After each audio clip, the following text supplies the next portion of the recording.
Bueno, estamos en un entorno realmente entrañable, un entorno lleno de recuerdos, de nostalgia, que nos lleva a personas, a ambientes, a situaciones de un pasado que es el que aquí en este Museo de Abarán en el que estamos se está perpetuando a través de objetos de diferentes oficios o dedicaciones.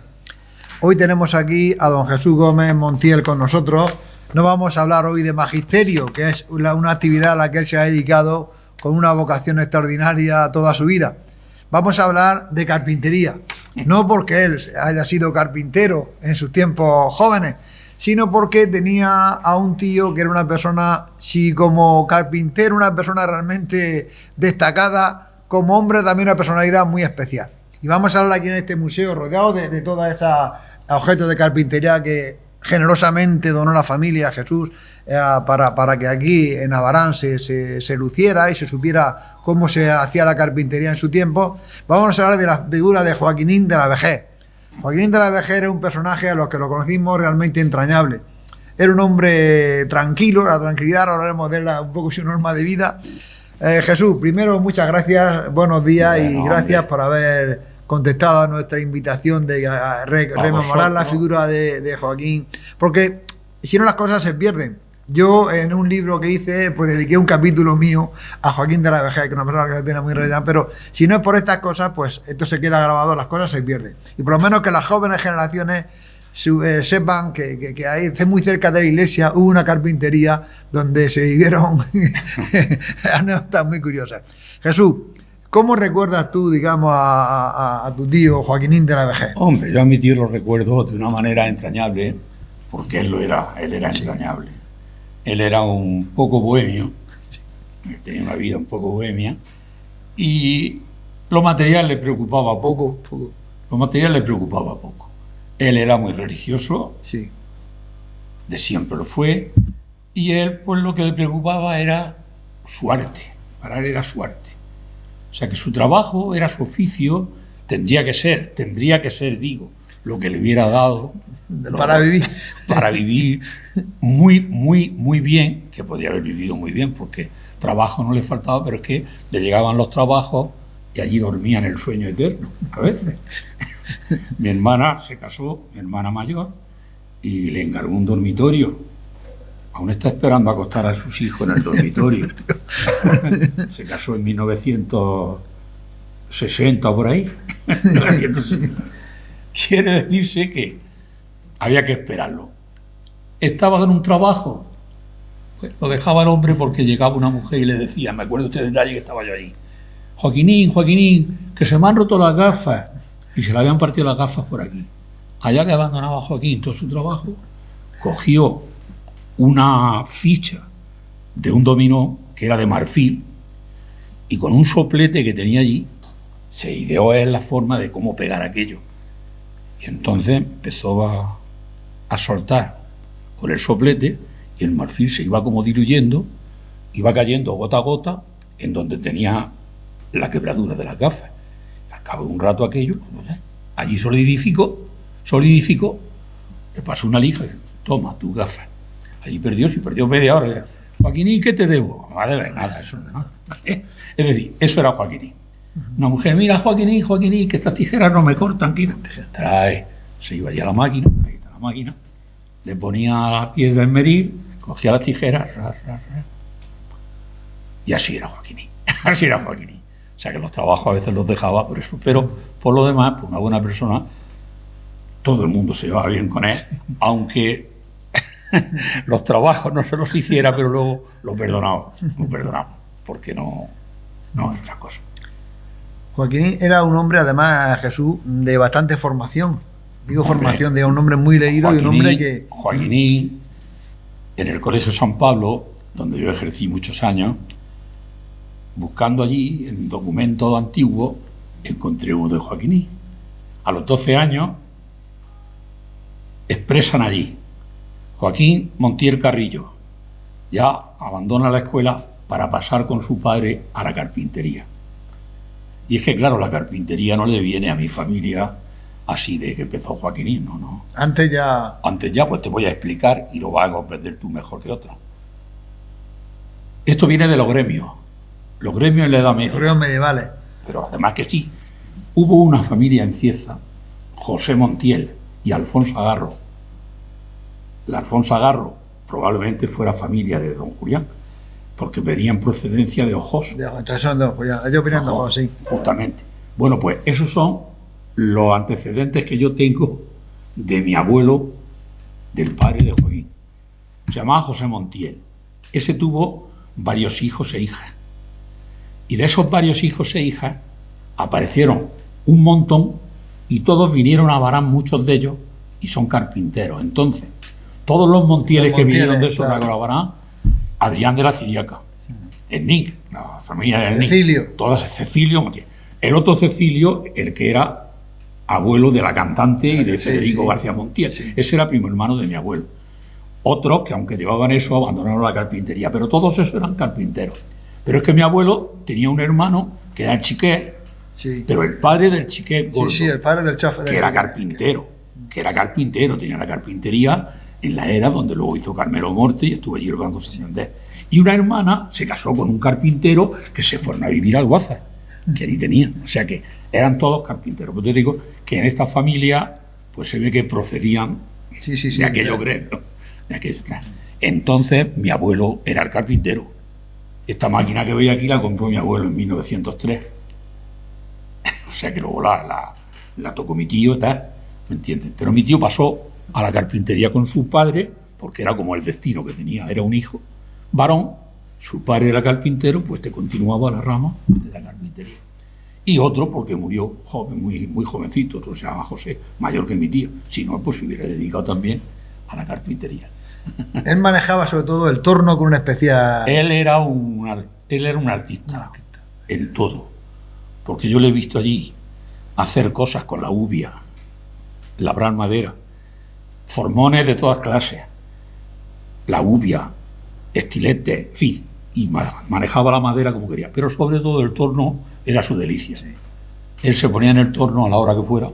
Tuvo hasta un litigio con un vecino para que hicieron la casa del lado, porque a la hora que se le ocurría estaba allí, estaba con el torno en marcha, y el hombre pues naturalmente le molestaba. Si hacía ruido, que era la noche, y dormía al lado. Y tuvieron que frenarle y decir, a estas horas no se puede hacer.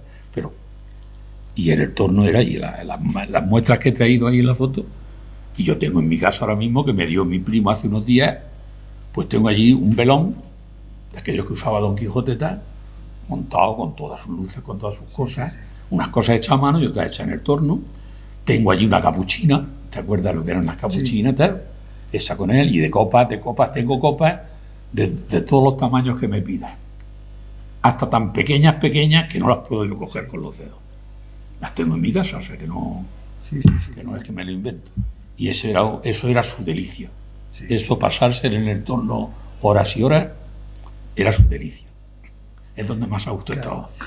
Y luego pues, lo regalaba. Sí, no tenía... Porque junto a su capacidad artística destacaba su generosidad, que es lo que te has dicho. Hombre, creo que no cobró, sí, cobraba. Sí. Claro que cuando tardaba tanto en hacer las cosas, luego para cobrar también tardaba. Se iban y fuera. Luego era muy ingenioso. Es gracioso esto, porque me contaba una vez, haciendo una cosa en la carpintería, estaba yo viéndolo, y dice, esto cuando yo me lo inventé, hacer esta forma, llegó mi padre, que había sido su maestro, llegó mi padre y dice, oye, Joaquinico, y ¿cómo has hecho tú esto? Dice, no me dice usted que las cosas que sabemos hacer no te las tenemos que decir, que si no la competencia no hace nada.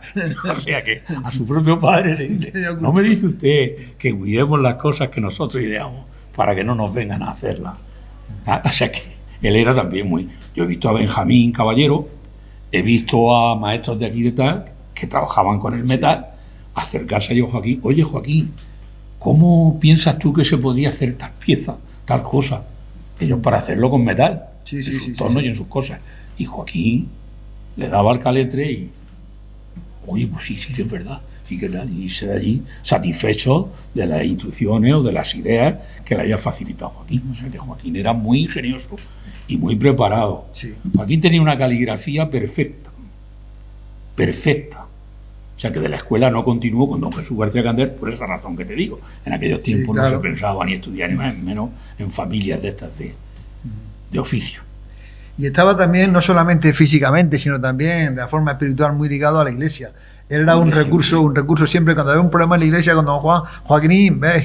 Claro. Además fue de la adoración nocturna, de la fundadora de la adoración nocturna, estuvo siempre mientras que pudo. 1958. 58, sí. Claro, en 1958.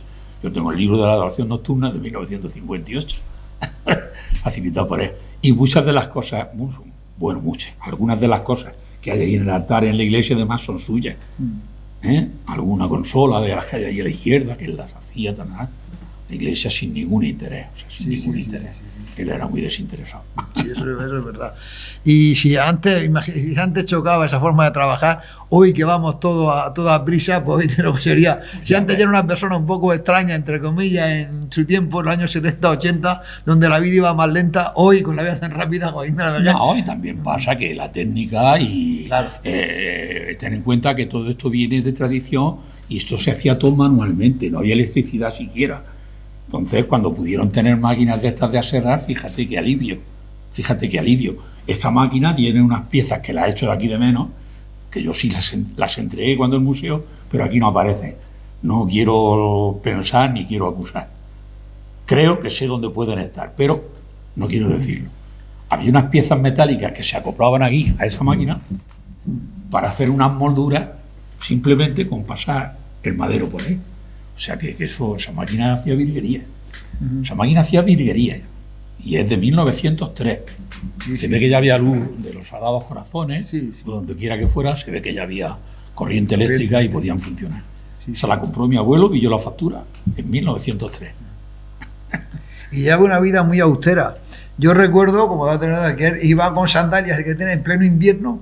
Él no llevaba calcetín, con una sandalia siempre en pleno invierno, iba con sandalias. Él solo se como vestía, los frailes, como los franciscanos. Solo se vestía de gala en poquísimas ocasiones. Cuando, por ejemplo, tenía que hacer alguna fiesta eclesiástica bajo palio, cosas de esas, entonces si ya se enchaquetaba, se encorbataba y ya iba más, pero por lo demás, él iba, como ya te digo, como va ahí, como está en la foto. Sí. Si era así lo puedes recordar. Así lo puedes recordar. Lo define muy bien. Su chaqueta, su cartera, está ahí. Y eso es las cosas que hacía, eso lo encargaron. Cruces, no sé de qué pueblo de aquí, si fue en Blanca o fue un pueblo de por aquí, de la zona del valle. Y estaba ahí de cruces rodeado por todas partes, eso era una cosa seria. ¿De qué viene Jesús lo de la Vejez? Eso es por parte de mi abuela. Eso es por parte de mi abuela. Te advierto que mi prima Luisa lo contó no hace mucho tiempo y yo estaba presente. Y no te puedo precisar, pero hay eso que en otro momento te la contaré bien porque ahora mismo no puedo recordarlo. Pero lo de la vejez viene de mi abuela Amalia. De mi abuela Amalia. Que eso era un portento. Mi abuela Amalia era un portento. Yo disfruté de mi abuela como nadie. De mi abuelo no lo pude disfrutar porque murió cuando yo tenía 7 años. En 1946. Pero me hubiera gustado mucho hablar con mi abuelo. Porque mi abuelo era serio. Mi abuelo era enjuto pero serio. Mi abuelo era de los que trabajaba y hacía los trabajos y los terminaba. Mi abuelo, que hay un poco entre horas, y se hizo un bohemio, un artesano bohemio. Pero mi abuelo era muy recto y muy serio. Muy recto y muy serio.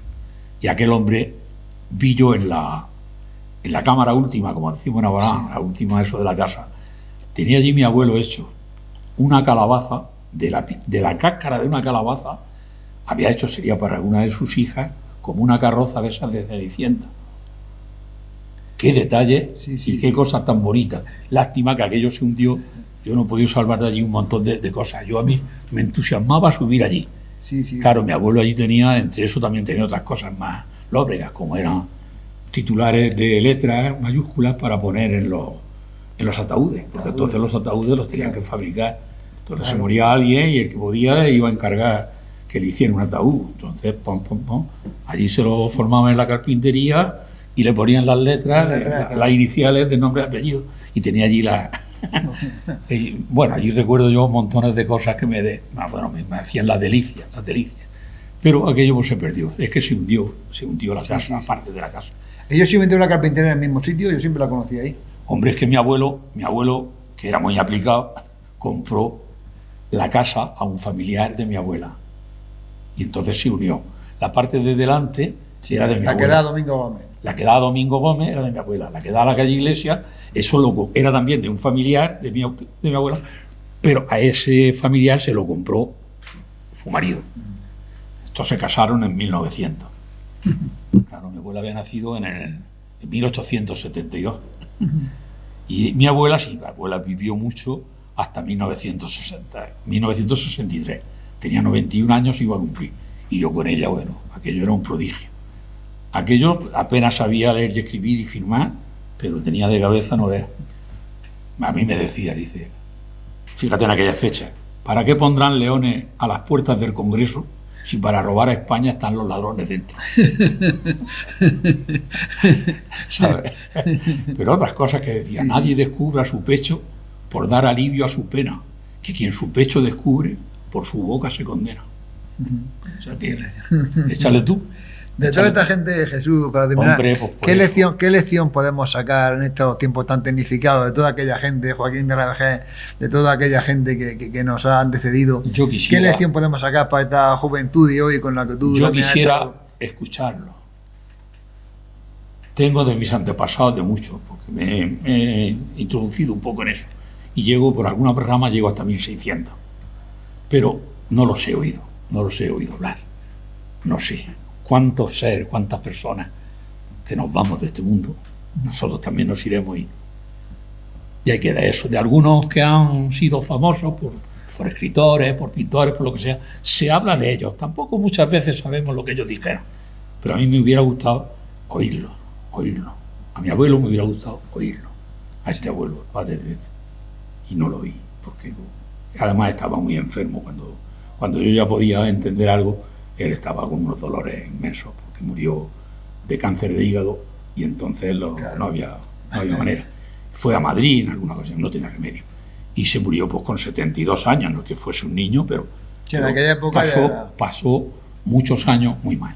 Y yo no pude disfrutar de mi abuelo ese. Y como los otros abuelos también se me murieron antes, pues de mi abuela es la única. ¿Qué has podido? Y todo eso. Lo de mi abuela lo guardo todo. Y se lo he transmitido a mis nietos. Tengo unos nietos que están muy interesados por eso. Entonces, ¿qué puedo yo decirte de todo aquello? Pues eso, que me gustaría ver las personas que pasamos por la vida.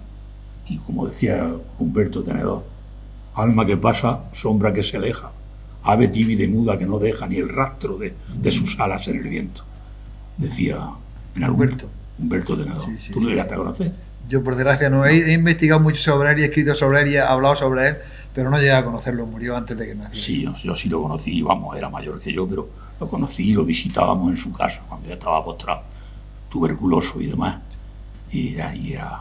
Sí. Es una pena que muriera tan joven. A mí me han mirado, sin conocerlo, siempre la figura de Humberto Tenedor me han mirado y siempre he escrito sobre él y he trabajado y he preguntado sobre él y tengo algunas cosas suyas incluso manuscritas, algunas cosas que he podido conseguir. Yo no recuerdo muy bien, pero muchas de sus poemas que lo hacía tal. Yo leí con él la primera vez Los motivos del lobo de Rubén Darío. Sí. Entonces Rubén Darío es que era... Claro, Rubén Darío de moda. El poeta de moda. Sí. Poeta de moda. No solo de lo de Margarita, pero... No. Los motivos del lobo, lo leí yo la primera vez con él. Y ya te digo. Y él hablaba de eso. Quiero ser sol que muere para volverse a ver. No quiero ser viento que pasa para no volver. O sea que era muy sentido. Bueno, pues igual que a ti te hubiera gustado oír hablar a tus antepasados, nosotros también nos ha encantado oírte hablar a ti y a mí, aparte de esto que se queda grabado, pero como tú estás aún muy lúcido, también te animo un poco a que escribas todos esos recuerdos, porque al final lo escrito es lo que se queda. Las palabras buenas, lo escrito permanece.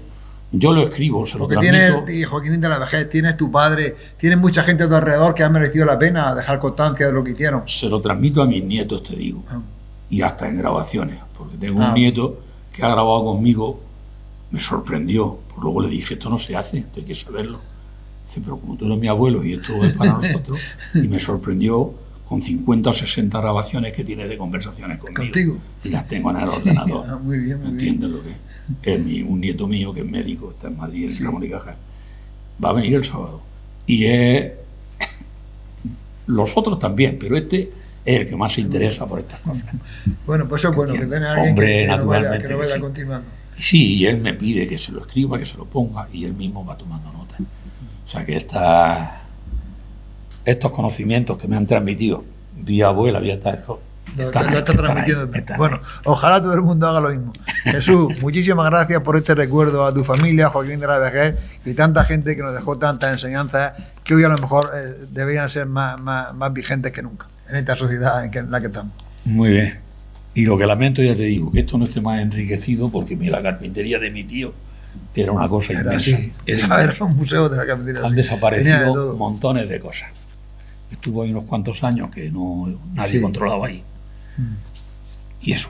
Oye, que también él era un bohemio y dejaba cosas donde fuera y luego no las recogía. O sea, no era interesado. No culpe yo a nadie de esto. Bueno, pues muchísimas gracias y hasta una próxima ocasión. A vosotros y aquí estoy. Un entorno realmente entrañable, un entorno lleno de recuerdos, de nostalgia, que nos lleva a personas, a ambientes, a situaciones de un pasado que es el que aquí en este Museo de Abarán en el que estamos se está perpetuando a través de objetos de diferentes oficios o dedicaciones. Hoy tenemos aquí a don Jesús Gómez Montiel con nosotros. No vamos a hablar hoy de magisterio, que es una actividad a la que él se ha dedicado con una vocación extraordinaria toda su vida. Vamos a hablar de carpintería, no porque él haya sido carpintero en sus tiempos jóvenes, sino porque tenía a un tío que era una persona, sí, como carpintero, una persona realmente destacada, como hombre también una personalidad muy especial. Y vamos a hablar aquí en este museo, rodeado de todos esos objetos de carpintería que generosamente donó la familia a Jesús para que aquí en Abarán se luciera y se supiera cómo se hacía la carpintería en su tiempo. Vamos a hablar de la figura de Joaquinín de la Vejez.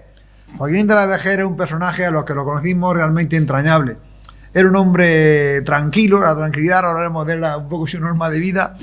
Jesús, primero muchas gracias, buenos días y gracias por haber contestado a nuestra invitación de rememorar la figura de Joaquín, porque si no las cosas se pierden. Yo en un libro que hice, pues dediqué un capítulo mío a Joaquín de la Vejez, que es una persona que tiene muy relevante, pero si no es por estas cosas, pues esto se queda grabado, las cosas se pierden. Y por lo menos que las jóvenes generaciones sepan que ahí muy cerca de la iglesia hubo una carpintería donde se vivieron anécdotas muy curiosas. Jesús, ¿cómo recuerdas tú, digamos, a tu tío Joaquín de la Vejez? Hombre, yo a mi tío lo recuerdo de una manera entrañable, porque él era entrañable. Él era un poco bohemio, tenía una vida un poco bohemia, y lo material le preocupaba poco. Él era muy religioso, sí, de siempre lo fue, y él, pues lo que le preocupaba era su arte, para él era su arte. O sea que su trabajo era su oficio, tendría que ser, digo, lo que le hubiera dado para vivir muy bien, que podía haber vivido muy bien porque trabajo no le faltaba, pero es que le llegaban los trabajos y allí dormía en el sueño eterno a veces. Mi hermana se casó, mi hermana mayor, y le encargó un dormitorio. Aún está esperando acostar a sus hijos en el dormitorio.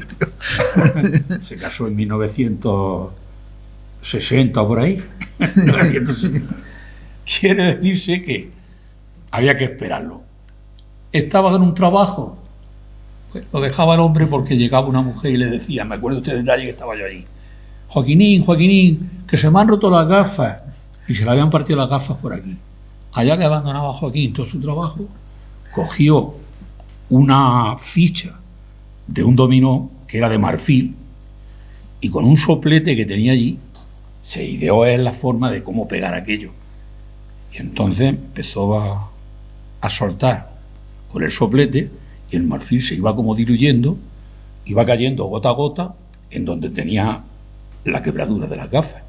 Al cabo de un rato aquello, allí solidificó, le pasó una lija y toma tu gafa. Allí perdió media hora. Joaquinín, ¿qué te debo? No va a deber nada, eso no. Es decir, eso era Joaquinín. Una mujer, mira Joaquinín, que estas tijeras no me cortan, trae. Se iba allá a la máquina, ahí está la máquina, le ponía la piedra en medir, cogía las tijeras, y así era Joaquinín. O sea que los trabajos a veces los dejaba por eso. Pero por lo demás, pues una buena persona, todo el mundo se llevaba bien con él, aunque los trabajos no se los hiciera, pero luego lo perdonaba, porque no es otra cosa. Joaquín era un hombre, además, Jesús, de bastante formación. Digo formación, de un hombre muy leído y un hombre que... Joaquín, en el Colegio San Pablo, donde yo ejercí muchos años, buscando allí, en documentos antiguos, encontré uno de Joaquín. A los 12 años, expresan allí, Joaquín Montiel Carrillo ya abandona la escuela para pasar con su padre a la carpintería. Y es que, claro, la carpintería no le viene a mi familia así de que empezó Joaquín, no. Antes ya, pues te voy a explicar y lo vas a comprender tú mejor que otro. Esto viene de los gremios en la Edad Media. Los gremios medievales. Pero además que sí, hubo una familia en Cieza, José Montiel y Alfonso Agarro. La Alfonso Agarro probablemente fuera familia de don Julián, porque venía en procedencia de Ojos. Entonces son de Ojos, ellos vienen de Ojos, sí. Justamente. Bueno, pues esos son los antecedentes que yo tengo de mi abuelo, del padre de Joaquín. Se llamaba José Montiel. Ese tuvo varios hijos e hijas. Y de esos varios hijos e hijas aparecieron un montón y todos vinieron a Barán, muchos de ellos, y son carpinteros. Entonces, todos los Montieles que vinieron de esos de Barán, Adrián de la Ciriaca, Enric, la familia de Enric, Cecilio. Todas Cecilio Montiel. El otro Cecilio, el que era abuelo de la cantante y de Federico García Montiel. Sí. Ese era primo hermano de mi abuelo. Otros que, aunque llevaban eso, abandonaron la carpintería, pero todos esos eran carpinteros. Pero es que mi abuelo tenía un hermano que era chiqué, pero el padre del chiqué gordo, el padre del chofer, que era carpintero, tenía la carpintería en la era donde luego hizo Carmelo Morte y estuvo allí el Banco Santander. Y una hermana se casó con un carpintero que se fueron a vivir al Guaza, que allí tenían. O sea que eran todos carpinteros. Pues yo digo que en esta familia pues se ve que procedían de aquello gremio. Entonces mi abuelo era el carpintero. Esta máquina que veis aquí la compró mi abuelo en 1903. O sea que luego la tocó mi tío y tal, ¿me entiendes? Pero mi tío pasó a la carpintería con su padre, porque era como el destino que tenía, era un hijo varón, su padre era carpintero, pues te continuaba la rama de la carpintería. Y otro porque murió joven, muy jovencito, otro se llama José, mayor que mi tío, si no, pues se hubiera dedicado también a la carpintería. Él manejaba sobre todo el torno con una especial... Él era un artista, en todo, porque yo le he visto allí hacer cosas con la uvia, labrar madera, formones de todas clases, la uvia, estiletes, en fin, y manejaba la madera como quería, pero sobre todo el torno era su delicia. Sí.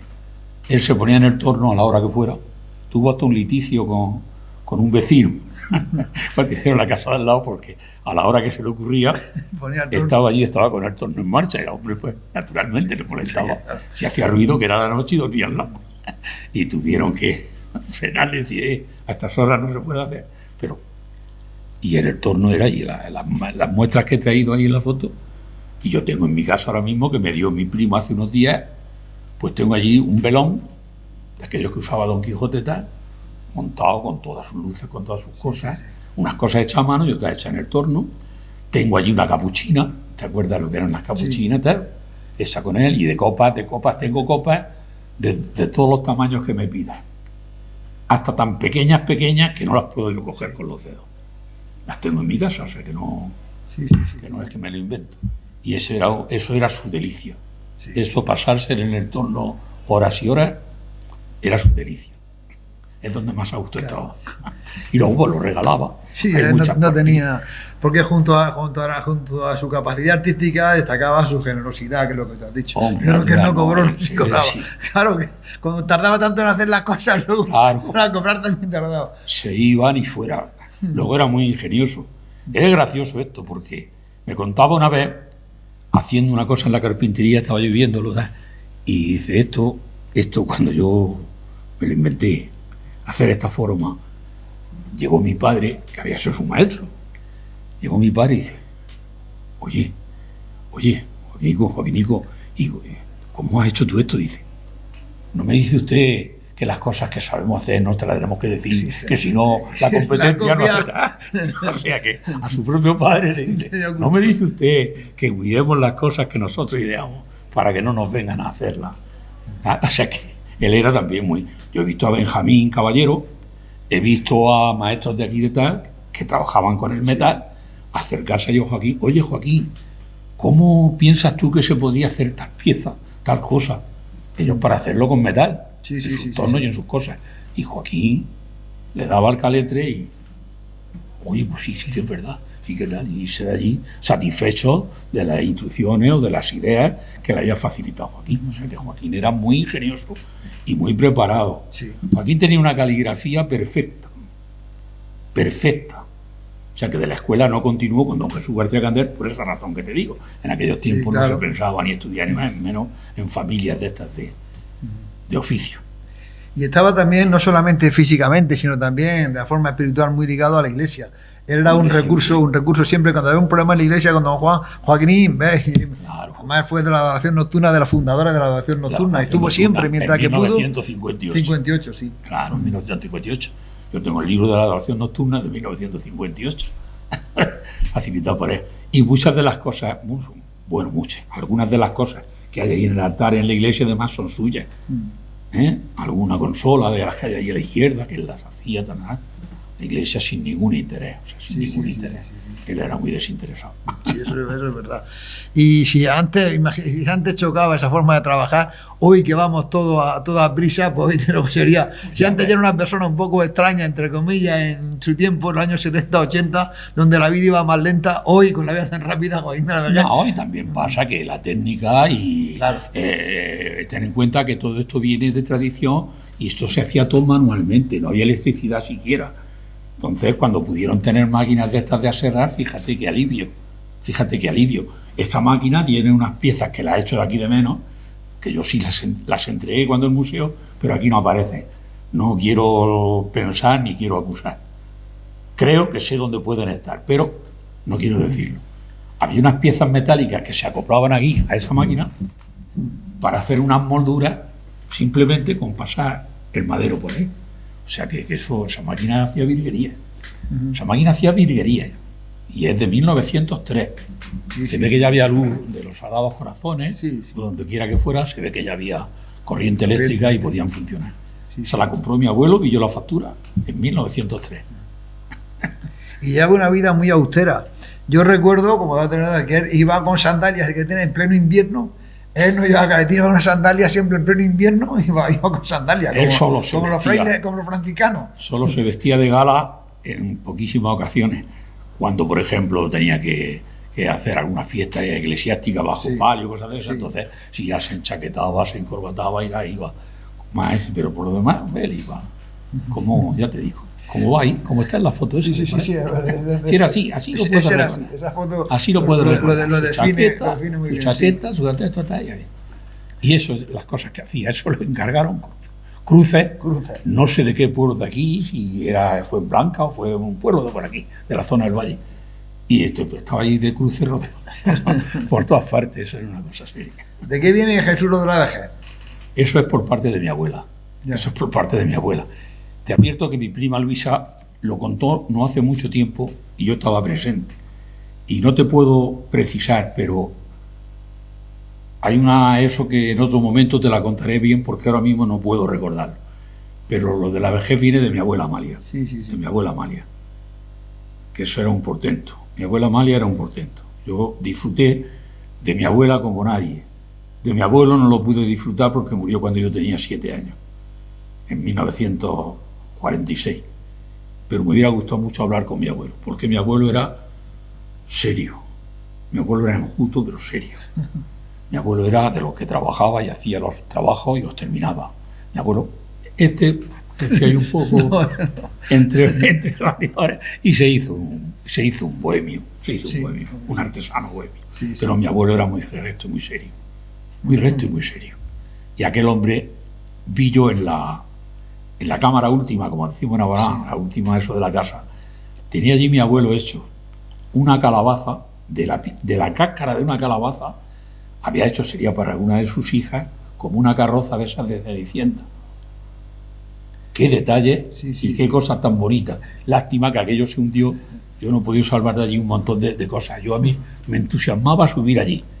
Claro, mi abuelo allí tenía, entre eso también tenía otras cosas más lóbregas, como eran titulares de letras mayúsculas para poner en los ataúdes, porque entonces los ataúdes los tenían que fabricar. Entonces se moría alguien y el que podía iba a encargar que le hiciera un ataúd. Entonces, allí se lo formaban en la carpintería y le ponían las letras, las iniciales de nombre y apellido. Y tenía allí y, bueno, allí recuerdo yo montones de cosas que me hacían las delicias. Pero aquello pues se perdió. Es que se hundió la casa, parte de la casa. ¿Ellos sí metieron la carpintería en el mismo sitio? Yo siempre la conocí ahí. Hombre, es que mi abuelo, que era muy aplicado, compró la casa a un familiar de mi abuela. Y entonces se unió. La parte de delante era de mi abuela. La que da Domingo Gómez. La que da Domingo Gómez era de mi abuela. La que da a la calle Iglesia, eso era también de un familiar de mi abuela, pero a ese familiar se lo compró su marido. Estos se casaron en 1900. Claro, mi abuela había nacido en 1872. Y mi abuela vivió mucho hasta 1963. Tenía 91 años y iba a cumplir. Y yo con ella, bueno, aquello era un prodigio. Aquello apenas sabía leer y escribir y firmar, pero tenía de cabeza no ver.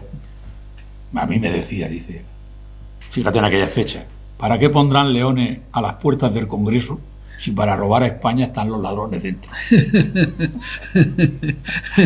¿Sabes? Pero otras cosas que decía, nadie descubra su pecho por dar alivio a su pena, que quien su pecho descubre, por su boca se condena. O sea, échale tú.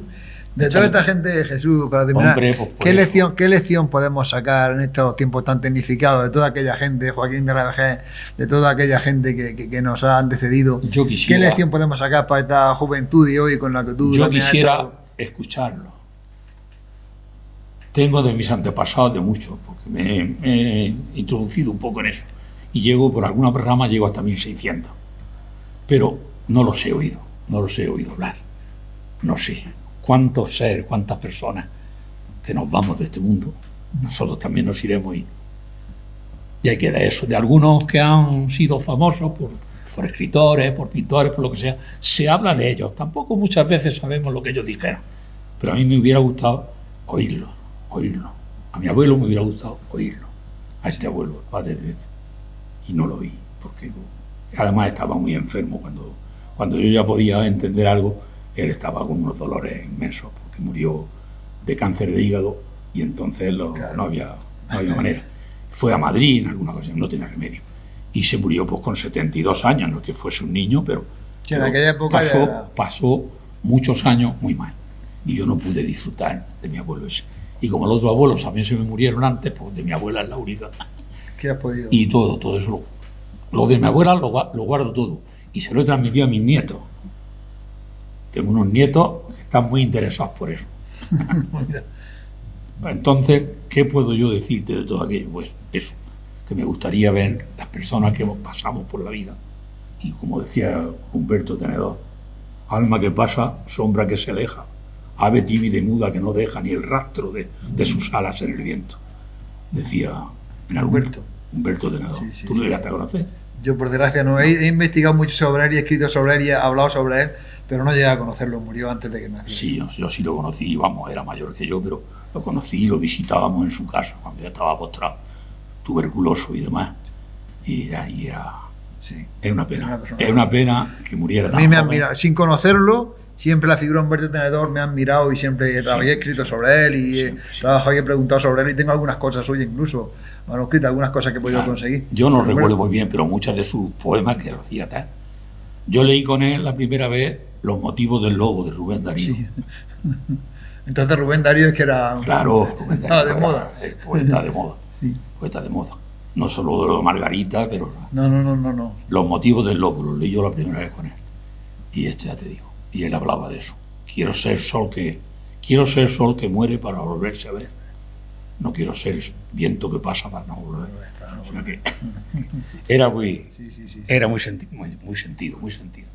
Bueno, pues igual que a ti te hubiera gustado oír hablar a tus antepasados, nosotros también nos ha encantado oírte hablar a ti y a mí, aparte de esto que se queda grabado, pero como tú estás aún muy lúcido, también te animo un poco a que escribas todos esos recuerdos, porque al final lo escrito es lo que se queda. Las palabras buenas, lo escrito permanece. Yo lo escribo, se lo porque transmito. Tienes, Joaquín de la Vejez, tienes tu padre, tienes mucha gente a tu alrededor que ha merecido la pena dejar constancia de lo que hicieron. Se lo transmito a mis nietos, te digo, y hasta en grabaciones, porque tengo un nieto que ha grabado conmigo, me sorprendió, pues luego le dije, esto no se hace, esto hay que saberlo. Dice, pero como tú eres mi abuelo y esto es para nosotros, y me sorprendió con 50 o 60 grabaciones que tiene de conversaciones conmigo. ¿Contigo? Y las tengo en el ordenador. Muy bien, muy ¿Entiendes lo que es? Un nieto mío que es médico, está en Madrid, en Ramón y Cajal. Va a venir el sábado.